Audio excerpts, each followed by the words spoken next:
Cô gái xinh đẹp này chỉ cần đặt một bước chân xuống đường rời khỏi khu vực trường thì lập tức sẽ dịch chuyển tới lò đốt. Chuyện ảo ma Canada này cứ tưởng như trong mơ khiến cô thử hết lần này đến lần khác. Nhưng cho dù cô tìm mọi cách thoát khỏi nơi này cũng đều quy tụ về lại điểm ban đầu là nhà đốt. Cảm thấy có điều gì đó rất bất thường diễn ra nên cô chăm chú quan sát nơi mà cô được dịch chuyển trở lại. Khi quan sát bằng đôi mắt nhìn thấy hồng trần, cô liền phát hiện vết máu và ký hiệu cảnh sát để lại. Lúc này mọi thứ khiến cô rất hoang mang và nhanh chóng đi tìm bạn thân để hỏi chuyện. Nhưng nào ngờ không ai có thể nhìn thấy cô, còn kỳ lạ là hơn là bạn thân đang đi dán giấy tìm người mà người đó lại chính là cô. Sau đó cô lom rom bước đến nhà thể thao vì cô cho rằng ở đây nhiều người có thể hỏi được chuyện quái quỷ gì đang xảy ra. Nhưng điều khiến cô không ngờ tới đó là học sinh và giáo viên ở đây lại tổ chức lễ tưởng niệm cô. Trong lúc kinh ngạc không nói nên lời, định tới đó hỏi cho ra lẽ thì có một học sinh đi tới chào hỏi cô với một phong thái rất là kỳ lạ. Cô gái da trắng mặt xinh cùng mái tóc vàng óng ả đó là Maddie, cô vốn là một học sinh ưu tú của ngôi trường danh giá này. Có người yêu đẹp trai và bạn thân rất quan tâm và yêu quý cô. Nhưng một ngày nọ một chuyện gì đó đã xảy ra, cô học xong đi ra như thường nhật thì mọi thứ đã biến thành như vậy. Chàng trai tên là Charlie nói với nữ chính rằng cô đã chết. Đây chỉ là ngày đầu tiên cô đến thế giới này nên không quen mà thôi. Cậu ta thấy Maddie vẫn không tin, Charlie lại đưa cô đến nhà thể thao. Vì ở đây có nhiều người chết giống bọn họ là những người đã chết trong trường mấy chục năm. Trong số họ có học sinh, thầy giáo cũng có, lao công cũng có luôn. Thầy giáo trước mặt nói với Maddie, bọn họ đều là người mất một cách oan ức, cho nên linh hồn mới mãi mắc kẹt trong trường. Sau đó thầy giáo cho Maddie giới thiệu bản thân. Cô liền nói với mọi người xung quanh về in tư của mình. Em không biết sao mình lại chết, có khi bị sát hại nhưng em không biết chính xác, chỉ biết trên tường lò đốt có vết máu. Và giờ bằng một cách nào đó em ở nơi này. Lời cô nói ra khiến mọi người sững sờ, vì đây là lần đầu tiên xuất hiện chuyện tà ma ngoại đạo này suốt mấy chục năm nay. Không có nguyên nhân cái chớ, cũng không có hung thủ, càng không tìm thấy thi thể. Nhìn biểu cảm hoài nghi nhân sinh của họ, Maddie lại đưa Charlie đến nơi cuối cùng cô đến lúc còn da còn thịt. Vì vào hôm đó sau khi cô ra khỏi phòng học, cô vốn định xuống bãi đỗ xe hẹn hò với bạn trai Xavier, nhưng người bạn trai lấy lý do điện thoại hết pin đuổi cô xuống xe. Ai có mà dè lúc nữ chính đi lên đến cầu thang, cô đưa đôi mắt như diều hâu lượn của mình đăm chiêu nhìn xuống, thì bỗng phát hiện điện thoại của bạn trai vẫn còn pin, thế là cô lấy điện thoại chụp lại chứng cứ. Không ngờ điện thoại vừa lấy ra đã hết pin. Lúc này anh bạn trai đẹp mã kia lại đi lên cầu thang, nhưng cậu ta rõ ràng không nhìn thấy hai người họ. Sau đó Maddie lại phát hiện có người vẽ bậy lên tờ rơi tìm cô tức giận xé nó nhưng cho dù cô xé bao nhiêu lần thì nó liền nguyên vẹn. Charlie nói đây là điều bình thường vì bọn họ ở thế giới khác nhau. Charlie khuyên cô hãy chấp nhận sự thật rằng bản thân cô đã thiệt mạng, nhưng Maddie vẫn cố chấp không tin vào thực tại và đi theo cậu ấy vào phòng học. Cô đến đây lại có phát hiện bất ngờ, chỉ thấy cậu bản thân Simon nổi giận trước lớp chỉ vì cậu không muốn tin chuyện Maddie đã chết. Cộng với anh bạn trai phũ phàng kia, sau khi Maddie mất tích không có bất cứ hành động nào ra dáng nam tử hán đại trượng phu, cho nên Simon nghi ngờ mọi chuyện này là do Xavier gây ra. Simon càng nói càng mất quyền kiểm soát. Cậu cứ thế innova với Xavier, cả hai bắt đầu đi đường quyền với nhau. Điều khiến người khác bất ngờ là vào lúc hai người giằng co, Simon làm đồ trong cặp Xavier văng tung tóe. Chiếc điện thoại của Maddie đã rơi từ trong cặp của Xavier ra. Sao cậu lại có điện thoại của Maddie em? Và đây là manh mối khiến người ta sửng sốt. Tự ý giấu điện thoại của người chết chẳng khác gì thừa nhận bản thân chính là hung thủ. Nhưng Maddie vẫn không muốn tin thực tại tàn nhẫn, đường nhân gian đầy ải thương đau này đó là chết trong tay bạn trai. Cô cho rằng chắc chắn là có hiểu lầm và anh bạn trai vì muốn điều tra cái chết của cô nên mới làm như vậy. Simon lúc này nhận định Xavier là kẻ sát hại nữ chính, đồng thời còn định cho cậu ta một bài học xương máu. Simon cùng cô bạn Nico chặn đường cậu ta, thấy Simon và Xavier xảy ra xung đột. Maddie không kìm được chạy ra khỏi trường theo bọn họ đi tìm manh mối, nhưng khiến cô không ngờ tới đó chính là cô vẫn quay lại lò đốt trong trường. Cô bắt đầu đảo mắt quan sát như diều hâu đang đi lượn nhìn vết máu trên đường ống. Maddie suy nghĩ rất lâu, cô lúc này như nhớ ra điều gì đó. Nhưng chút chứng cứ vụn vỡ này không giúp được gì cho cô thậm chí còn không biết tại sao mình lại chết, không thể rời khỏi trường học và càng không tìm được thi thể và không biết nguyên nhân cái chết. Những cái không đó khiến Maddie suy sụp hoàn toàn. Cứ như vậy trôi qua mấy ngày, lúc này có rất nhiều người đi vào nhà thể thao, trong đó còn có mẹ Maddie. Vì không có xác của nữ chính cho nên bọn họ canh thức cho Maddie, nhưng Xavier bị cảnh sát đuổi ra bên ngoài. Maddie muốn nghe cảnh sát nói thế nào, nào ngờ thực tại lại quá tàn nhẫn với cô gái xinh đẹp như cô, bởi hồng nhan thì bạc phận. Cô vừa đi ra thì nghe thấy chuyện khiến cô sững sờ. Vì cảnh sát là bố của Xavier, cho nên cậu ta đã nói chuyện điện thoại ra. Hóa ra lúc hai người yêu nhau, Xavier đã qua lại với Claire, đội trưởng đội cổ vũ. Cậu ta muốn nhân lúc Maddie không biết gì hẹn Claire ra ngoài đi gian gian díu díu mập mờ. Không ngờ gửi nhầm tin nhắn cho Maddie, vì vẫn chưa xuất hiện dấu đã đọc. Cho nên để bảo vệ sự liêm khiết của mình, và cậu ta đã nhân lúc Maddie vẫn chưa phát hiện trộm điện thoại của cô, nhằm để xóa lịch sử tin nhắn. Nhưng không ngờ sau đó Maddie xảy ra chuyện ngoài ý muốn. Maddie ngơ ngác nhìn bạn trai của mình, cô không ngờ người yêu của mình lại cắm sừng cô đã vậy còn với best friend của mình. Đến tối mọi người đều thắp nến canh thức cho Maddie, người đau lòng nhất là Simon. Do cậu quá đau buồn nên không đi canh thức, một mình cậu cô đơn một mình và lạnh lẽo ở trong phòng học ngồi khóc. Xavier sau đó cũng bị cảnh sát đưa lên xe, nhưng khi đến đêm khuya sự tình lần nữa hải quay xe. Vào lúc Simon đứng trước cửa sổ nhìn ra bên ngoài, Maddie cũng đến đây để nói cảm ơn cậu bạn thân. Nào ngờ kỳ tích đã xuất hiện, Simon lại có thể nhìn thấy Maddie. Chuyện này khiến Charlie há hốc mồm vì kinh ngạc khi người sống nhìn thấy hồn ma. Đây là chuyện trước nay tiền lệ chưa từng có. Maddie không suy nghĩ nhiều đến thế, cô vội giải thích với Simon rằng Xavier không phải hung thủ. Vào lúc này Nico bỗng nhiên đi vào, nhưng kỳ lạ là Nico không thể nhìn thấy Maddie. Cô ấy gọi Simon ra ngoài. Lúc này Maddie vội hỏi Charlie chuyện này là sao, nhưng cậu cũng không biết gì. Vì toàn bộ linh hồn mắc kẹt ở đây chưa từng gặp chuyện này, nếu cậu ấy không biết vậy thì Maddie đành đuổi theo hỏi Simon. Nhưng cô không ngờ sau khi cô chạy ra ngoài, Simon lại không thể thấy cô. Maddie chạy ra khỏi phạm vi trường thì lại quay về lò đốt. Maddie không biết có chuyện gì liền hỏi các hồn ma khác, không nằm ngoài dự đoán người ở đây cũng không biết. Để điều tra rõ việc này, Maddie lại đến tìm Simon vì cô muốn nhân lúc cậu có thể thấy được mình. Nhờ cậu điều tra nguyên nhân cái chết, có khi bây giờ cô vẫn chưa chết. Nghe lời từ người bạn thân, để giúp Maddie, Simon hỏi Maddie có nhớ mình làm sao rời khỏi lò đốt không. Nghe câu hỏi của Simon, Maddie hình như nhớ ra gì đó, cô nhớ mình ngất trong lò đốt, sau đó bị chất lỏng nhỏ giọt lên mặt đánh thức. Sau khi tỉnh lại thì nhìn thấy vết máu trên tường, cô lại nhìn thấy Xavier rời khỏi phòng học. Nhưng ký ức mập mờ thoáng qua ấy đến đây là đứt đoạn. Ngay sau đó Simon bắt đầu lục tìm tủ đồ của Xavier nhưng không có phát hiện gì bất thường. Hết cách, Maddie chỉ đành đưa cậu đến nhà sửa xe bỏ hoang trong trường. Vì đây là nơi cô và Xavier thường hay hẹn hò, cô nghĩ có thể tìm manh mối từ chỗ này. Quả nhiên Simon phát hiện một mảnh vỡ điện thoại ở đây, mảnh vỡ này giống hệt điện thoại của Maddie. Sau khi bọn họ rời khỏi nhà sửa xe rồi bắt đầu thảo luận về điều bất thường này. Lúc này thầy Anderson dạy tiếng Anh đi ngang qua đây, thầy Anderson nói mình không tin Maddie đã chết, cho nên thầy mong Simon đừng từ bỏ mà hãy cố gắng tìm hiểu về Maddie. Thấy thầy Anderson quý mình như vậy, Maddie rất cảm động về sự liêm khiết của thầy ấy. Cô nói với bạn thân có thể nhờ thầy ấy giúp đỡ, có thêm người giúp đỡ là chuyện tốt, vì vậy Simon đưa mảnh vỡ cho thầy Anderson. Cảnh sát cũng quay về nhà tìm Xavier. Ông ta nói với con trai Xavier của mình rằng bây giờ trở thành kẻ tình nghi lớn nhất, vì cảnh sát phá được mật khẩu mở được điện thoại nhưng không phát hiện bất cứ thông tin nào. Điện thoại giống như một chiếc hoàn toàn mới. Ông nhắc Xavier nhất định ở nhà, không được đi đâu, càng không được đến trường. Nhưng Xavier thà không nói chứ nói thì thanh niên liền tò mò muốn đi tìm hiểu. Cậu ta không thích nghe lời bố, nhân lúc bố nghe điện thoại liền đạp xe tức tốc chạy đi. Sau đó đến một căn nhà, đây là nhà Maddie. Xavier gặp mẹ Maddie ở đây. Gương mặt bà ấy thất thần vì con gái đã mất. Bà mời cậu vào trong. Cơ thể bà ấy giờ đây tiều tụy đi rất nhiều. Xavier đến đây là muốn hỏi điện thoại của Maddie, vì cậu biết điện thoại chỗ cảnh sát không phải của Maddie. Cho nên Xavier nghĩ rằng có thể tìm được ở chỗ mẹ Maddie. Nhưng bà lại hỏi có phải cậu đã làm tổn thương con gái mình. Xavier không giấu giếm và nói rằng bản thân đã làm điều lầm lỗi với Maddie. Cháu đã phụ lòng cô ấy. Chuyển cảnh, Maddie và Simon ở bên này vẫn căng thẳng thảo luận về manh mối. Chắc rằng Maddie bị người ta hãm hại là do nguyên nhân nào đó. Đồng thời nguyên nhân này nằm trong điện thoại của cô. Cho nên nhân đêm khuya trời mưa to, Simon lẻn vào phòng sửa xe. Mục đích của cậu đương nhiên là vì mảnh vỡ điện thoại. Quả nhiên Simon lại phát hiện thêm một mảnh vỡ nữa. Thầy Anderson đưa Simon ra khỏi nhà sửa xe. Thầy ta bảo cậu mau quay về và không được nói chuyện tối nay cho ai. Simon muốn hỏi thầy ta tại sao lại đến nhà sửa xe, nhưng thầy ta lại nói cậu hãy lái xe cẩn thận. Và hôm sau Maddie và Simon lại bắt đầu thảo luận vì bọn họ không ngờ thầy Anderson lại có liên quan đến chuyện này. Cộng với thầy Anderson từng là người giáo viên mà Maddie kính trọng. Ngoài giờ học ra, thầy ta còn nhẫn nại cho Maddie lời khuyên và còn đưa số điện thoại của mình cho Maddie, bảo cô nếu có gì cần giúp đỡ thì cứ tìm mình.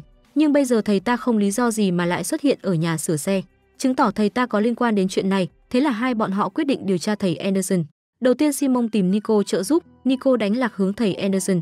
Simon lẻn vào văn phòng thầy ta, rồi lấy đi chìa khóa xe, sau đó lên xe của ông ấy. Quả nhiên cậu tìm được mảnh vỡ điện thoại ở đây, thầy Anderson nói sẽ nộp mảnh vỡ cho cảnh sát, nhưng không ngờ thầy ta lại tự ý giấu đi. Kẻ tình nghi lập tức chuyển từ Xavier sang thầy Anderson, nhưng đối với người thầy kính trọng có khả năng là hung thủ sát hại mình. Maddie vẫn rất khó tin, cho nên cô đến tìm Charlie. Cậu nói với Maddie ở trong tình hình này có lẽ nên đi hỏi hồn ma tên Rhonda, vì Rhonda bị thầy chủ nhiệm sát hại đến phải thiệt mạng. Rhonda nói với Maddie, khoảng 30 năm trước cô có một thầy chủ nhiệm quý mến mình, ngày nào thầy cũng giúp cô làm bài tập, thậm chí xin cho cô vào học đại học danh giá, nhưng không có bữa ăn nào miễn phí. Vào lúc Rhonda thành công có được cơ hội vào trường, cô định đến báo tin vui cho thầy chủ nhiệm. Nào ngờ thầy ta lại bắt Rhonda báo đáp mình, cô đã không làm theo. Cho nên hôm đó, cô đã không thể ra khỏi văn phòng của thầy chủ nhiệm được nữa. Biết được chuyện này, Maddie quả thực không dám tin, thế là cô tìm tư liệu về thầy chủ nhiệm đó. Không điều tra thì thôi, vừa tìm kiếm qua loa linh tinh cái là hú hồn thiên địa. Maddie phát hiện văn phòng của thầy Anderson cải tạo từ văn phòng của thầy chủ nhiệm kia. Nico ở bên này cũng đang tìm manh mối, và hôm đó cô đang tự học chuyện kỳ lạ xảy ra. Cô phát hiện Maddie thả tim vào ảnh của mình. Đồng thời Maddie còn bình luận bảo cô đến một nơi. Nico cứ tưởng Maddie vẫn chưa chết liền chạy lên tầng thượng. Bọn họ vừa hay đến, nhưng cô đến đây không phát hiện được gì. Và lúc cô khó hiểu, Xavier bỗng xuất hiện. Cậu vốn là kẻ tình nghi tự dưng đến đây dọa sợ Nico. Xavier nói mình quả thực bám theo Nico đến đây, nhưng không phải để hại cô mà vì cậu cũng muốn điều tra tại sao Maddie lại mất tích, cho nên mới bám theo Nico đến đây, với lại cậu cũng không hề biết chuyện thả tim. Xavier giải thích một hồi, Nico lựa chọn tin tưởng cậu. Hai người ngồi xuống nói chuyện, rốt cuộc là ai dùng tài khoản của Maddie để thả tim ảnh cũng bị bọn họ quên bén mất. Nhưng hai người thông qua bàn bạc quyết định dụ mẹ Maddie đi vào khu rừng gần trường tìm manh mối. Maddie và Simon ở bên này cũng bắt đầu lục lọi trong căn phòng của thầy Anderson, nhưng bọn họ tìm một hồi cũng không tìm được gì, mà Xavier và mọi người lại tìm được manh mối trong rừng. Bọn họ phát hiện một tờ đơn phạt dưới gốc cây, mà tờ đơn phạt này là của Maddie. Đồng thời bên trên có dấu chân của một người đàn ông nào đó rất kỳ bí, chứng tỏ Maddie và người đàn ông này từng vào trong rừng. Maddie và Simon không tìm được manh mối. Lúc đang chuẩn bị rời khỏi văn phòng, không ngờ thầy Anderson lúc này quay về. Thế là họ đành phải trốn vào trong tủ để xem hành tung của lão ta. Thầy Anderson trở về hình như rất bực tức, không biết đang nói chuyện điện thoại với ai, nhưng trong cuộc đối thoại có nhắc đến Maddie. Thầy ta nói xong liền ra khỏi văn phòng. Maddie lúc này cũng rất khó hiểu. Cô rõ ràng không xin tiền thầy ta, tại sao thầy ta lại nói đưa tiền cho cô? Nhưng vào lúc bọn họ suy nghĩ thì phát hiện cái tủ phía sau có một ngăn bí mật. Tự thắc mắc tại sao thầy tiếng Anh lại có nhiều tiền giấu trong văn phòng như vậy. Nhưng Simon chắc rằng nhất định có liên quan đến cái chết của Maddie. Để điều tra chân tướng, Maddie muốn thông qua điện thoại của thầy Anderson xem lịch sử nhắn tin của thầy ta. Khổ nỗi là hồn ma cho nên không có mật khẩu của thầy Anderson, cô không thể mở được điện thoại. Maddie vô cùng nóng vội muốn đi tìm chứng cứ, cô gọi Simon mong nghĩ cách. Nhưng Simon đang làm bài thi nên không bận tâm đến cô. Khi thầy Anderson kéo rèm lại thì chuông tan học vang lên. Simon nhân cơ hội nộp bài thi và nhanh cái hand lấy điện thoại của thầy ta. Maddie không biết Simon đi đâu, chỉ đành quay về sân thể thao. Những hồn ma khác cũng đang ở đây xôn tụ vì thấy hung thủ ở ngay trước mắt. Maddie đi tới hỏi có ai biết thông tin của thầy Anderson không, dù gì những hồn ma này bị mắc kẹt trong trường mất 10 năm. Một hồn ma tên Wally lên tiếng, cậu ta có một lần nhìn thấy thầy Anderson viết sai tên của một người ở hoạt động quyên góp. Vì thầy ta dạy tiếng Anh, viết sai một từ đơn giản là việc khó nói. Nhưng cũng biết vậy mà thôi, tuy bọn họ mắc kẹt vĩnh viễn trong trường, cả ngày theo dõi một người sống không liên quan đến mình thì không hợp lý cho lắm. Cho nên ngoài phát hiện hành vi của thầy ta ở hoạt động quyên góp ra thì chẳng còn chuyện gì nữa. Maddie thấy nếu bọn họ không biết chuyện gì vậy thì cô bắt đầu hỏi các hồn ma khác. Simon tuy lấy được điện thoại của thầy Anderson, nhưng cậu không biết mật khẩu, mọi việc đều vô ích. Lúc này Nico đi tới nói chuyện. Tối qua bọn họ phát hiện đơn phạt của Maddie trong rừng, nhưng bọn họ lần theo dấu chân đến một con đường thì mất dấu. Mặc dù đây là phát hiện có ích nhưng Simon không hề bận tâm dù gì. Cậu chỉ đang tập trung vào điện thoại của thầy Anderson. Simon thử nói với Nico chuyện mình có thể thấy Maddie, nhưng cô lại nói mình cũng cảm thấy như vậy. Tớ cũng chỉ không muốn nói ra vì cậu ấy chưa hẳn qua đời. Tớ cảm nhận được cậu ấy như cậu. Hai người nói chuyện dâu ông nọ cắm cằm bà kia. Simon hết cách chỉ đành chấm dứt câu chuyện rời đi, nhưng có điều bọn họ không nhận ra. Vào lúc bọn họ nói chuyện, chuyên gia tư vấn tâm lý của họ ở phía sau dõi theo mọi chuyện. Thậm chí sau khi Nico rời đi liền tìm đến Simon, cô ấy thử thuyết phục cậu. Nếu gần đây cậu có chuyện phiền não hoặc vấn đề tâm lý, có thể tìm mình. Cũng chính vào lúc này điện thoại của thầy Anderson bỗng hiển thị điện thoại khởi động hệ thống chống trộm và thầy ta đang lần theo bản đồ tìm đến đây. Simon thấy vậy vội cắt lời đối phương rồi rời khỏi đó. Nico đang ở phòng phát thanh cho chương trình phát sóng trực tiếp. Vì trường học chọn nhân vật đại diện và Claire đảm nhiệm công việc này, cho nên bọn họ tiến hành phát sóng trực tiếp toàn trường, mà Claire còn là đối tượng Xavier lén lút gian díu díu mập mờ. Nhưng Nico lại không biết phiên trực tiếp vốn diễn ra thuận lợi. Vào lúc Claire phát biểu cảm nghĩ, cô bỗng nhắc đến Maddie và nói nếu lúc đó kịp thời phát hiện Maddie có lẽ sẽ không gặp nạn. Nico nghe đến đây liền hỏi Claire có phải biết điều gì đó, nhưng do đang phát sóng trực tiếp đạo diễn cắt ngang lời bọn họ. Claire thấy mình lỡ lời cũng phủ nhận lời vừa nói, nhưng rõ ràng cô ta biết điều gì đó. Maddie ở bên này đang ở cùng các hồn ma khác. Simon bỗng đi tới tìm cô nói có chuyện phải bàn bạc, sau đó bọn họ ngồi ở bến xe buýt trong trường. Simon tìm tới Maddie, đương nhiên là vì chuyện điện thoại của thầy Anderson. Vì thầy ta bây giờ đã để ý đến Simon, cho nên cậu đến tìm Maddie là nhờ cô để ý hộ đến thầy ta, tránh giống như cô bị người khác hãm hại. Nhưng Maddie lại nói cậu nên tìm Nico, dù gì hai người đang là người sống. Cho dù Maddie phát hiện cũng không làm được gì. Simon nghe vậy vội đi tìm Nico. Sau khi Simon rời đi, các hồn ma khác tới tìm Maddie.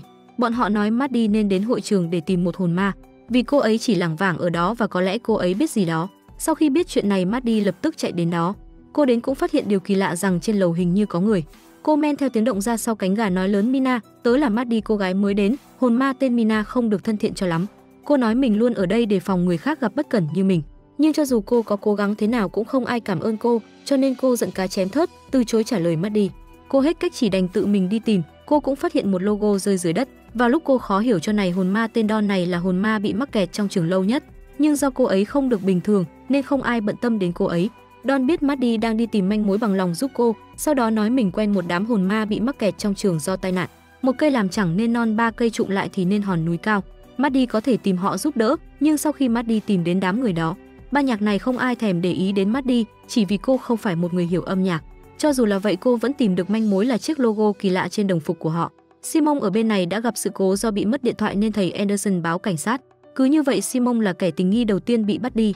Cảnh sát đưa cậu đến đồn, ở trong đó Simon không hề che giấu nói trong văn phòng thầy Anderson có rất nhiều tiền mặt và nói thầy ta có khả năng là hung thủ sát hại Maddie, nhưng đối với lời này cảnh sát lại đặt mảnh vỡ điện thoại trước mặt cậu. Cảnh sát nói thầy Anderson đã chủ động giao cho họ và còn phát hiện bàn học của Simon cũng có mảnh vỡ. Còn về tiền mặt bọn họ đã kiểm tra khắp văn phòng cũng không tìm thấy.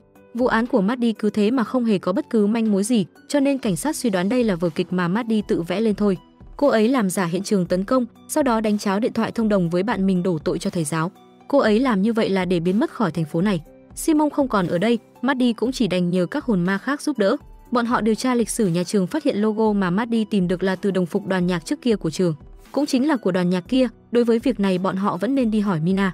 Và để cảm hóa được một cô gái đang cọc cằn thì hãy tặng cho cô ấy một bó hoa thật xinh. Mina nhận được hoa tươi cũng đồng ý giúp Maddie. Maddie thấy vậy liền lấy logo ra hỏi chuyện của thầy Anderson Mina. Mina liền cần phone nói mình biết cái logo này vì thầy Anderson này trước kia hay đến hội trường gây loạn. Mina không trả lời mà mở một lối đi trên sân khấu, sau đó toàn bộ bọn họ đều xuống dưới tầng hầm. Nơi này ngoài đạo cụ biểu diễn ra còn có rất nhiều logo của trường, có cũ cũng có mới. Lúc này Wally phát hiện một phiếu mua hàng, đây là đơn mua lượng lớn đồng phục ban nhạc và người ký tên là thầy Anderson. Wally cho rằng cần phải nói chuyện này cho Simon. Sau khi Simon quay trở về trường học, Maddie tìm tới cậu và bảo cậu hãy đi tố cáo thầy Anderson. Thầy có chứng cứ rành, Simon lập tức đồng ý, thế là cậu nhân lúc thầy cô học liền xông vào. Cậu cầm đồng phục kiểu mới của đoàn nhạc nói với hiệu trưởng, số đồng phục này đã bị thầy Anderson làm giả, vì thầy ta dùng tiền nhà trường mua đồng phục kiểu cũ rẻ tiền, sau đó trốn dưới sân khấu hội trường thay logo để nó biến thành mới. Mặc dù em không thể chứng minh thầy ta sát hại Maddie, nhưng em có thể chứng minh điều này. Sau việc này nữ chính cũng có phát hiện, vào lúc toàn bộ hồn ma xem phim ở sân bóng rổ. Lúc này Don bỗng lấy điện thoại chụp ảnh với Maddie, cô tò mò hỏi Don lấy điện thoại ở đâu. Don nói nhặt được trên sân khấu. Lúc này Maddie lại thắc mắc sao cô có thể mở được mật khẩu điện thoại. Maddie như phát điên chạy ra ngoài, bây giờ cô phải tìm Simon trước khi cậu ra về, vì cô đã biết mật khẩu điện thoại của thầy Anderson. Claire đang chuẩn bị biểu diễn, bỗng nhận được điện thoại nhưng cô ta không thèm nhìn liền cúp máy. Hung thủ sát hại nữ chính lập tức biến thành Claire. Hai người không thể ngờ tới điều này, vì Claire không những là một good girl trong mắt mọi người, mà cô ta còn là best friend của Maddie. Lúc nhỏ hai người như chị em thân thiết nhau, nhưng do bạn trai sau này của Maddie cũng là đối tượng Claire thích thầm, từ đó hai người xa cách nhau. Maddie vẫn không thể tin cô ta là hung thủ sát hại nữ chính, khi vào mấy hôm trước trong bể bơi một học sinh không may đuối nước. Claire lúc đó lập tức nhảy xuống cứu người, từ động tác cứu người có thể thấy cô ta không giống một kẻ hung thủ máu lạnh chút nào. Nhưng dù gì manh mối hiện tại đều chỉ về hướng Claire. Để điều tra rõ ràng, Maddie và Simon theo dõi Claire trong bữa tiệc sinh nhật của cô ta, nhưng cho dù bọn họ theo dõi suýt sao, thậm chí Maddie còn lục túi xách của Claire cũng không phát hiện điều gì khả nghi. Vào lúc bọn họ định từ bỏ, Claire lại tìm đến hiệu trưởng. Vì bố của cô ta là cổ đông của nhà trường, cho nên cô ta muốn gặp hiệu trưởng làm việc dễ như trở bàn tay. Còn cô ta tìm đến hiệu trưởng là vì chuyện của thầy Anderson, vì làm giả đồng phục nên thầy ta bị đình chỉ 1 tuần. Với lại cảnh sát không có bất cứ manh mối gây bất lợi cho thầy Anderson, và thầy ta còn là thầy hướng dẫn luận văn của Claire, cho nên cô ta muốn nhờ hiệu trưởng cho thầy Anderson quay lại trường. Cô ta nói nếu hiệu trưởng không cho thầy ta quay về, vậy cô đây sẽ bảo bố mình rút nguồn vốn khỏi trường. Mặc dù bên Maddie không tìm được manh mối gì, nhưng bên mẹ cô lại có phát hiện mới. Bà vẫn đang miệt mài nhờ người thân đi tìm manh mối. Vì vậy lúc nãy có người gọi điện tới nói ở trong nhà cũ của họ phát hiện cặp sách của Maddie. Lúc cô mất tích, cảnh sát không tìm được phát hiện gì ở đó mà giờ bỗng phát hiện cặp sách, chứng tỏ Maddie vẫn chưa chết.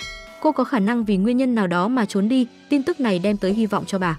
Xavier biết được chuyện này liền tìm đến Simon. Cậu nói chuyện này cho Simon nhưng Simon không thèm đếm xỉa đến Xavier, thậm chí còn tránh xa cậu như trước kia, chỉ vì cậu phát hiện bí mật của Claire. Nico thấy vậy cũng không hiểu nổi, tức giận rời đi. Mặc dù một lúc mất đi sự giúp đỡ của hai người bạn nhưng Simon vẫn rất bình thường. Cậu tự mình đi tìm manh mối, sau đó Simon đến chỗ Lao Công. Cậu đến đây là để tìm chìa khóa văn phòng thầy chủ nhiệm, vì ngày thường cậu có quan hệ tốt với Lao Công, nên đối phương đã cho cậu mượn chìa khóa để chúc mừng lễ hội mỗi năm một lần của trường. Maddie đang chán nản ngồi vẽ hoa vẽ lá hẹ, nhưng vào lúc cô chán trường, Maddie lại nhìn thấy mẹ mình đến đây. Cho dù lúc Maddie còn sống mà chẳng bao giờ đến trường, nhất định là có chuyện gì đó. Nữ chính cũng mặc kệ công việc đang dang dở, cô theo mẹ đến văn phòng giáo viên chủ nhiệm. Thấy mẹ không còn đau buồn mà trở nên lạc quan, từ trong cuộc trò chuyện của họ Maddie biết được thì ra mẹ phát hiện cặp sách của cô. Sau đó bà tin rằng Maddie vẫn còn sống. Vì vậy việc này trở thành hy vọng giúp bà sống tiếp. Thấy mẹ như vậy, Maddie vô cùng cảm động. Nhưng vào lúc cô cùng mẹ ra khỏi văn phòng, cô lại phát hiện Simon đang ở trong văn phòng thầy chủ nhiệm. Maddie nói có lẽ bọn họ bây giờ nên từ bỏ việc đi tìm manh mối, vì cô thấy mẹ đã vui vẻ trở lại. Đây có lẽ là kết quả tốt nhất. Nếu bọn họ tiếp tục điều tra, lỡ may chứng minh được là Maddie bị sát hại, đó sẽ là đả kích rất lớn đối với mẹ cô. Simon không muốn nghe Maddie nói nữa, cậu lấy toàn bộ bài luận văn của Claire. vì cậu phát hiện luận văn của Claire đều chép từ luận văn của mấy chục năm về trước, nhưng không biết vì sao thầy Anderson lại cho những bài luận văn này đạt điểm cao. Mặc dù là phát hiện có ích, nhưng Maddie cũng không bận tâm, vì giờ cô chỉ quan tâm đến thái độ tích cực của mẹ. Nhưng bọn họ không ngờ vào lúc này Claire tìm đến thầy Anderson. Cô ta đến hỏi thầy ta đã nói những gì với cảnh sát, có tiết lộ gì không, quan trọng hơn là có khai mình ra không. Nhưng thầy Anderson lại rất lạnh lùng và cho rằng bản thân ông đã quên hết tất cả. Xavier ở bên này cũng đang miệt mài tìm kiếm tung tích của Maddie, cho nên cậu nhân lúc đêm khuya thanh tĩnh không có ai lẻn vào nhà cũ của nhà Maddie. Mặc dù nơi này không có ai, nhưng cậu không ngờ lại có người đến trước cậu. Một bước người này hình như không muốn bị phát hiện. Bên trường học đang tổ chức lễ hội, nhưng khi mọi người đều rất vui vẻ hào hứng, Claire là đội trưởng đội cổ vũ lại đến muộn, và cô ta còn rất căng thẳng, giống như vừa trải qua chuyện không muốn ai biết. Thậm chí lúc nghỉ ngơi có cảnh sát đi ngang qua, cô ta càng thêm lo lắng. Sau khi cảnh sát đi rồi, cô ta chạy đến thùng rác nôn thốc nôn tháo. Nhân dịp lễ hội đông người, mẹ Maddie và bạn thân bà cũng đến đây phát tờ rơi tìm người. Vốn chỉ là một chuyện bình thường nhưng chuyện kỳ lạ đã xảy ra. Vào lúc lễ hội sắp kết thúc, Simon, Nico và Xavier đều nhận được một đoạn video. Và đoạn video này liên quan đến Claire và thầy Anderson quay lén hai người họ cãi nhau. Nội dung đại khái là thầy Anderson trộm tiền, thậm chí còn nói nhất định phải giữ bí mật, không thì đến lúc đó hai người đều toi đời. Maddie đang ngồi xem lễ hội, khi quay người thì nhìn thấy mẹ đang đứng bên cạnh còn nhìn chằm chằm vào cô. Cô cứ tưởng mẹ có thể nhìn thấy mình, nào ngờ bà chỉ đến xem ở khán đài có bóng dáng con gái mình không. Khi không tìm thấy con gái, bà chỉ đành thất vọng rời đi. Lúc này Simon đột nhiên đi đến, cậu đưa video của Claire cho Maddie xem. Maddie nhìn theo bóng dáng buồn bã của mẹ, lúc này cô mới biết mẹ không hề sống lạc quan như cô nghĩ. Bà chỉ cố tỏ ra là mình ổn nhưng sâu trong tim nước mắt là biển rộng. Giờ đây bà chỉ mong con gái của mình còn sống trở về, nhưng cứ kéo dài như thế này không phải là cách. Vậy nên Maddie quyết định tìm ra hung thủ giúp mẹ chấp nhận sự thật mà lạc quan sống tiếp. Simon đưa Maddie đến gặp Xavier, bởi vì nếu muốn biết chuyện gì phải bắt đầu từ Xavier. Dù sao hai người từng yêu nhau, Maddie bảo Simon dạy Xavier cách quay lại với Claire và để cậu nhắn tin cho Claire. Sau khi làm xong, Simon lại nói cậu vừa nhớ ra một chuyện. Đó là buổi sáng khi cậu tìm Lao Công mượn chìa khóa, lúc cậu mở cửa bước vào cậu thấy hình như Lao Công đang xem video gì đó. Vậy nên cậu nghi ngờ video nặc danh mà họ nhận được là do Lao Công gửi đến. Tiếp đến bọn họ đã đến chỗ Lao Công, không ngờ Lao Công nói ông không biết gì hết, bởi vì ông xem video khác. Video này quay lại cảnh phát hiện máu của Maddie ở lò đốt. Bởi vì sau khi phía cảnh sát tuyên bố Maddie chưa chết, đã có một số người đến đây viết những lời không hay cho lắm. Maddie không để ý đến video này, cô quay người đến thẳng lò đốt. Sau đó hai người đến nhà chứa đồ đã lâu không có người quét dọn, nhưng điều khiến họ bất ngờ đó là phát hiện ra trên tường có một đường hầm bí mật. Khi hai người tìm kiếm lại không phát hiện bất cứ manh mối nào, cứ như vậy manh mối sắp tìm được liền bị đứt mất.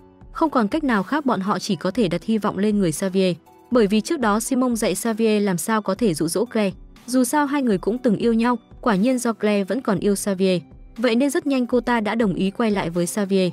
Vì chuyện này, Maddie và Simon dường như khẳng định Claire chính là hung thủ sát hại nữ chính. Chỉ có điều bây giờ bọn họ không có chứng cứ mà thôi. Vậy nên họ mới cần Xavier trong buổi vũ hội của trường. Trong vũ hội này, những linh hồn khác ở trong trường cũng tham gia.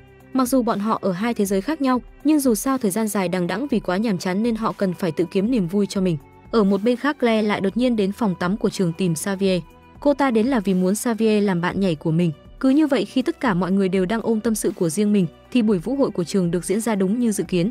Tất cả mọi người đều ăn mặc lộng lẫy tham gia. Lúc này Claire cũng đến nhà và đón Xavier. Nhưng điều khiến Xavier không ngờ tới là khi xe của họ đi được nửa đường, Claire đột nhiên dừng xe bên vệ đường, thậm chí còn khóa cửa lại. Lúc này Maddie cũng mặc một bộ lễ phục lộng lẫy đến vũ hội, nhưng đáng tiếc là bây giờ cô chỉ là một linh hồn, vậy nên cả buổi tiệc chỉ có một mình Simon nhìn thấy cô. Khi bọn họ tham gia vũ hội, bên phía mẹ của Maddie bỗng xảy ra chuyện. Vốn dĩ như mọi ngày mẹ của Maddie ngồi ăn bỏng ngô xem tivi, đột nhiên hôm nay bà nhìn thấy bóng dáng ai đó nhẹ nhàng vụt qua nơi đây, cái bóng ấy lướt ngang qua cửa sổ. Mẹ Maddie tò mò vội tắt tivi, sau đó đi ra ngoài cửa sổ ngó ra ngoài nhưng bà không nhìn thấy gì cả. Khi bà tưởng mình nhìn lầm rồi chuẩn bị quay về tiếp tục xem tivi thì mẹ Maddie lại vội vàng tắt tivi đi, sau đó cầm đèn cẩn thận đi ra ngoài xem sao. Bên này Xavier mượn rượu hỏi Claire về chuyện căn nhà cũ. Claire nghe xong đứng hình khoảng chừng là 3 giây, rồi trả lời rằng có phải cậu nghi ngờ cô đây lén qua lại với ai ở đó, không thấy cô ta không trả lời đúng câu hỏi. Xavier chỉ đành tìm cơ hội khác, cậu nhân cơ hội đi lấy rượu tìm đến chỗ Simon và Nico. Xavier nói bây giờ cậu cần phải ở riêng với Claire, bởi vì cậu phát hiện ra cô ta rất giỏi nói dối, cậu bắt buộc phải dùng chút thủ đoạn. Nhưng vào lúc Xavier vừa rời đi, điện thoại của Simon và Nico đồng thời nhận được tin nhắn của mẹ Maddie. Nico thấy vậy vừa gọi điện thoại đến xác nhận thông tin. Trong tình hình hiện tại đều có thể nghe ngóng được tin từ Xavier, nên Simon chỉ đành để Nico đến giúp đỡ mẹ của Maddie.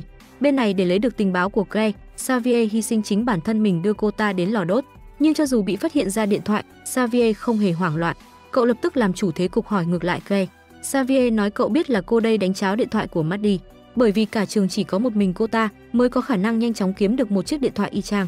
Tiếp đó cậu lại lấy ra video quay lén cô và giáo viên tiếng Anh. Cậu đe dọa Claire nếu hôm nay cô ta không chịu nói ra, cậu sẽ giao video này cho cảnh sát. Nghe lời này khiến Claire cảm thấy sợ hãi bối rối đối mặt với chuyện sắp bị lộ. Cô ta chỉ có thể nói rằng bản thân vô tình phát hiện giáo viên tiếng Anh dùng mai thúy. Sau đó cô ta dùng lý do này để đe dọa thầy Anderson.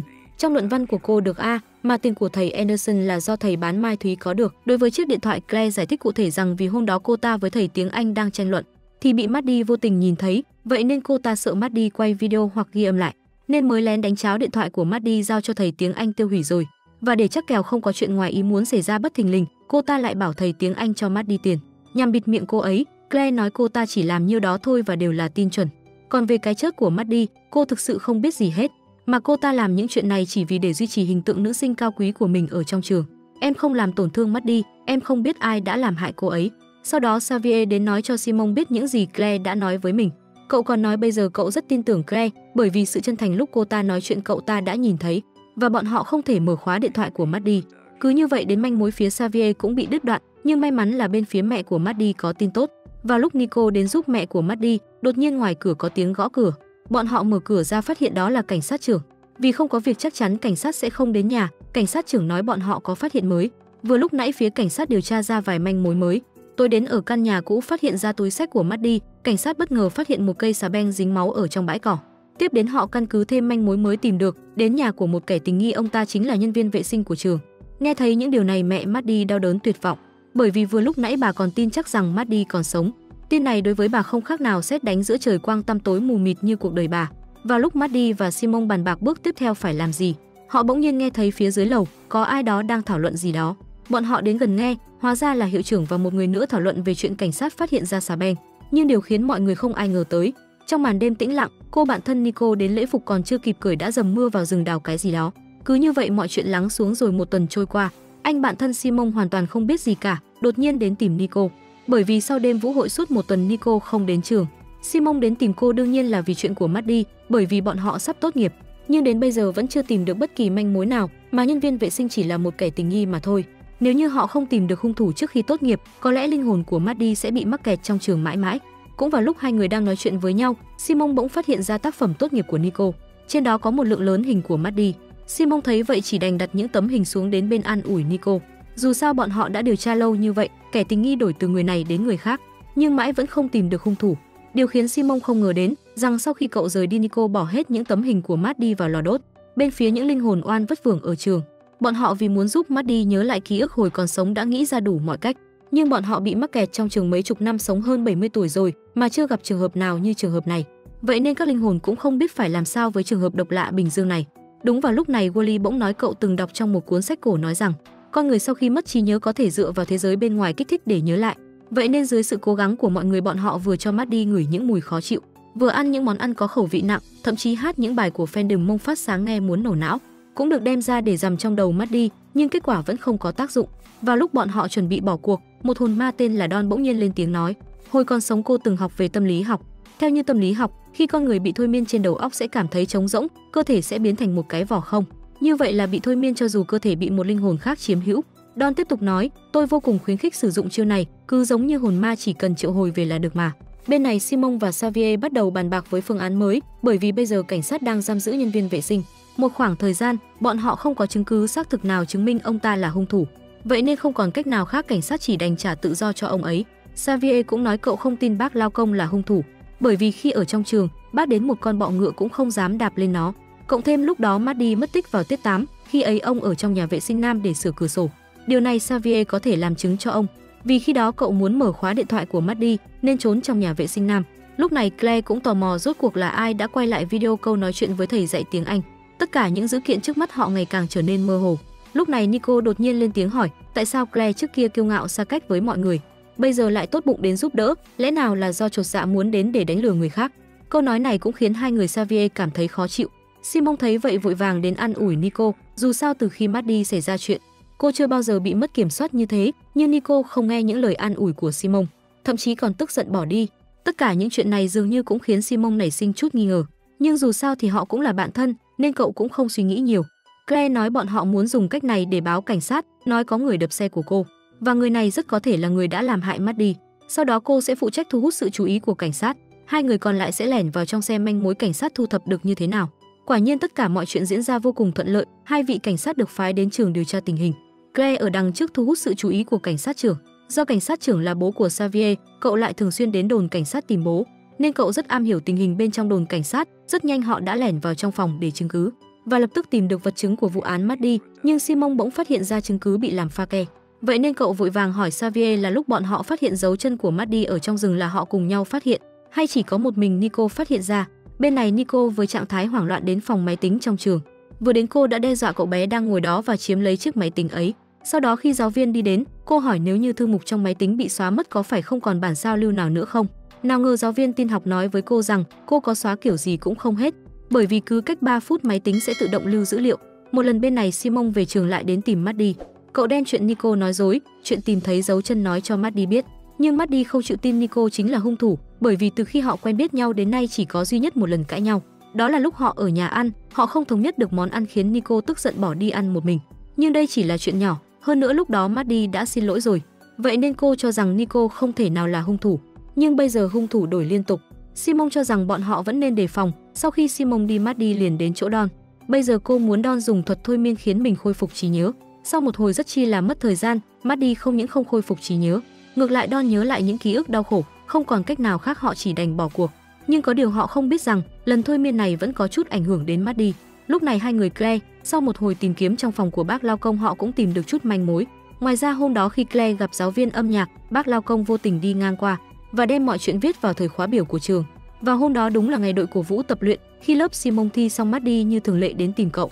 Simon lại đem mọi chuyện nói với cô. Thế là hai người quyết định đến gặp Nico để hỏi cho ra lẽ. Lúc này Nico đang ở trong phòng máy tính vội vàng xóa thư mục. Cô vẫn chưa hay biết mình đã bị lộ. Simon trực tiếp đi thẳng vào vấn đề trên. Cậu hỏi Nico tại sao lại làm như thế, chẳng lẽ vì chút chuyện còn con lúc ăn cơm sao?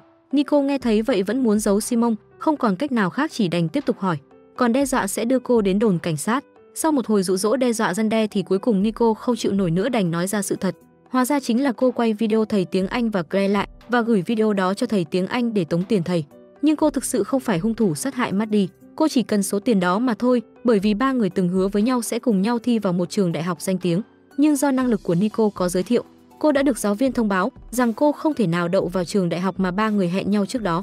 Vậy nên cô chỉ muốn đến gần hơn với Simon và Maddie.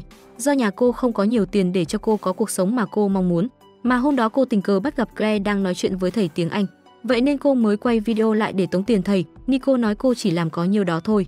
Cô thực sự không biết ai đã làm hại Maddie. Nghe xong những lời này, Simon cảm thấy rất cảm động. Nhưng lý trí của cậu vẫn chiến thắng tình cảm. Cậu tiếp tục hỏi Nico hiện tại số tiền đó ở đâu. Nếu như cảnh sát biết thầy tiếng Anh không giữ số tiền đó, vậy bọn họ có thể trả lại sự trong sạch cho thầy giáo.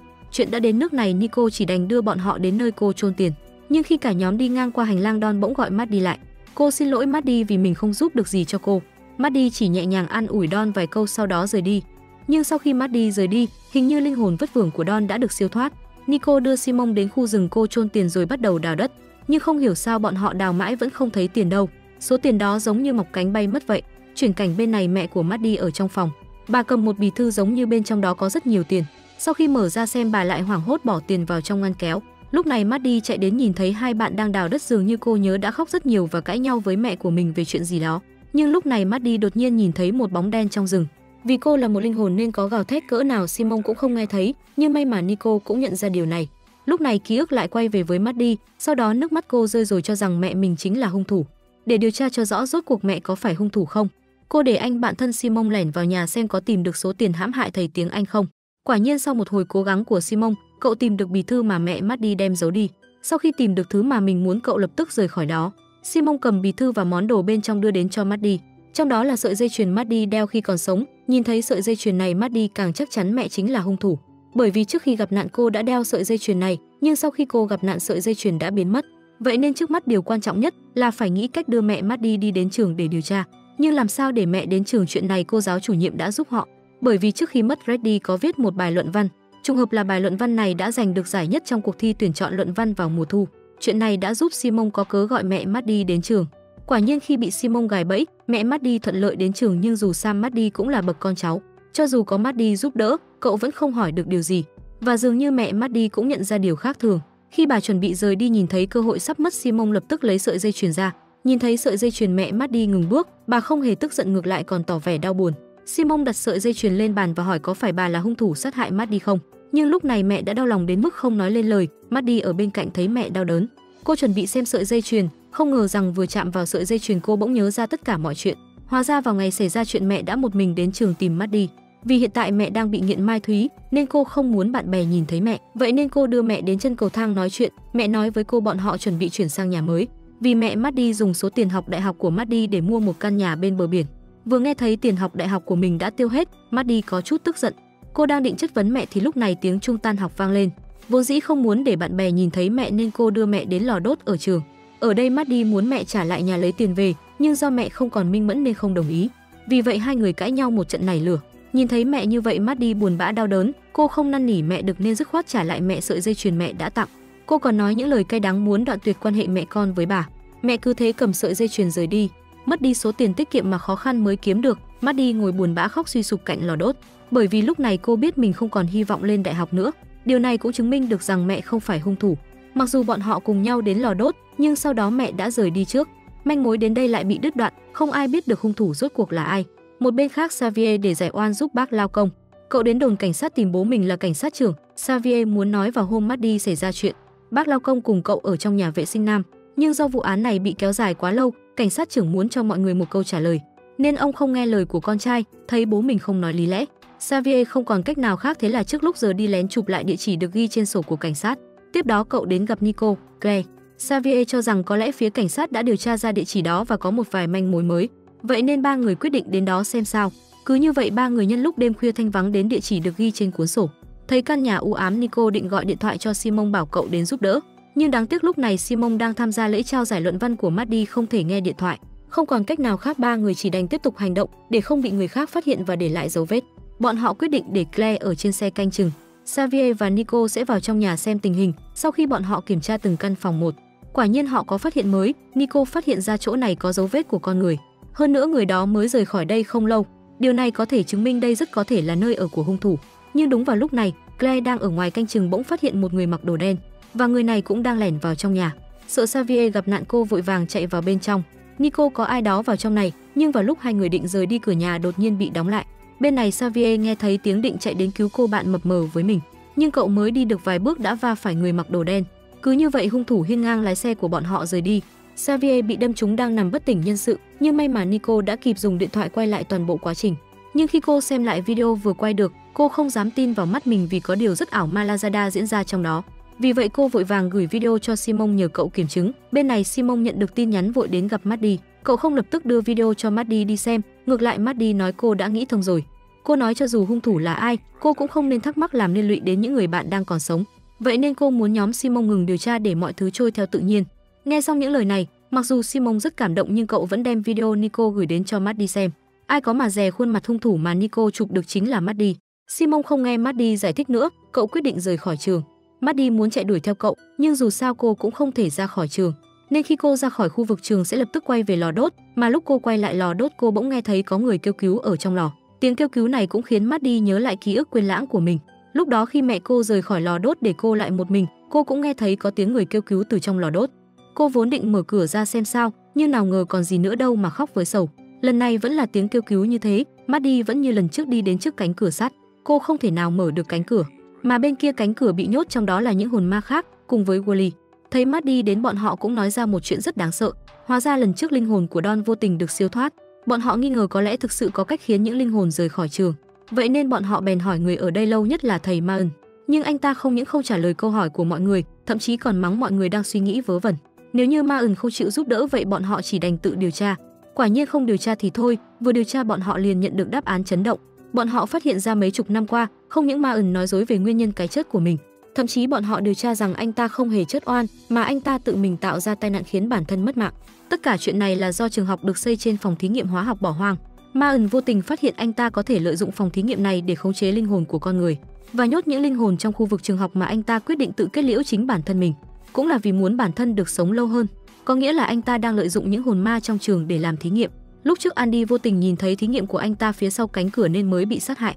Thậm chí cái chết của tất cả những linh hồn bị mắc kẹt trong trường rất có thể đều liên quan đến anh ta. Nhưng lúc này Maddie xuất hiện và đột biến ngoài dự đoán. Có lẽ cô chính là nhân vật mang hào quang rực rỡ để kết thúc thí nghiệm này. Nhưng bây giờ cô biết điều này đã muộn rồi. Một bên khác, người mặc áo đen vừa chạy thoát lúc nãy đang đến bến xe mua vé chuẩn bị đi khỏi thành phố này.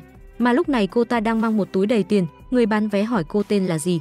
Cô liền nói tôi tên là Maddie. Được rồi, bộ phim đến đây là kết thúc. Các bạn bỏ ra 3 giây đăng ký kênh để ủng hộ chúng mình nha. Cảm ơn các bạn đã đón xem kênh của chúng mình.